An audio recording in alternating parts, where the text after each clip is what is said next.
খাদ্য দপ্তর ও legal metrology ডিপার্টমেন্টের উদ্যোগে মহারাজগঞ্জ বাজারে বেআইনি ব্যবসায়ীদের বিরুদ্ধে বুধবার এক অভিযান চালানো হয়। বিভিন্ন দোকান, স্টক এবং বিভিন্ন ধরনের বেআইনি কার্যকলাপ দপ্তরের আধিকারিকদের নজরে পড়ে। পাশাপাশি রাস্তায় 2-3টে রিকশা আটক করে যা দিয়ে চাল নিয়ে যাওয়ার পথে কোনো প্রকার কাগজ দেখতে না পারায় এদিনের এই অভিযান মহারাজগঞ্জ বাজারে প্রমোদ রঞ্জন সাহার দোকান সিল করে দিল খাদ্য দপ্তরের আধিকারিকরা।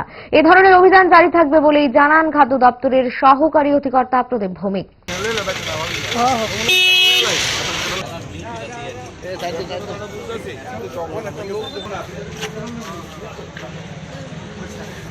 बांग्ला नहीं जानते तो पहले जो बात बोल रहे थे तब तो बांग्ला में बोल रहे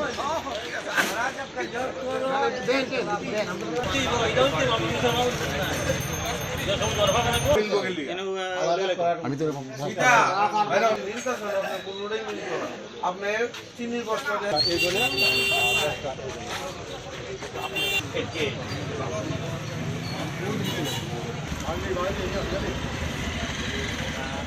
যে বাজার অভিযান এটা অন্যান্য দিনের মতন সেটা সদর এনফোর্সমেন্ট টিমের পক্ষ থেকে সে অভিযান প্রতিনিয়তই আমরা অভিযানটা করি।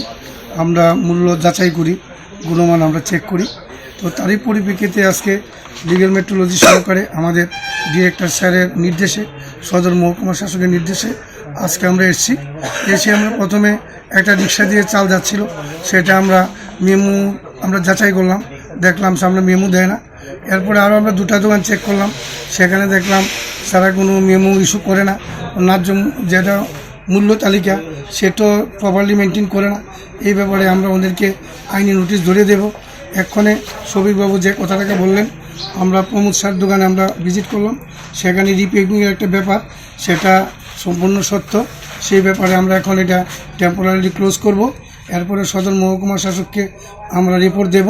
রিপোর্টের উপর ভিত্তি করে আমাদের যে অ্যানালাইসিস টিম আছেন যারা এটা পরীক্ষা করেন তারা আসবেন, স্যাম্পল নেবেন, স্যাম্পলের পরে যা হয় আইন অনুসারে ব্যবস্থা করার সেটা করা হবে। গ্যাস, অম্বল, গলা বুক জ্বালা ও পেটের অন্যান্য সমস্যার থেকে সুরক্ষিত থাকতে ব্যবহার করুন গ্যাসনল। অরিও ফার্মা, 5 দশক ধরে মানুষের ভরসা।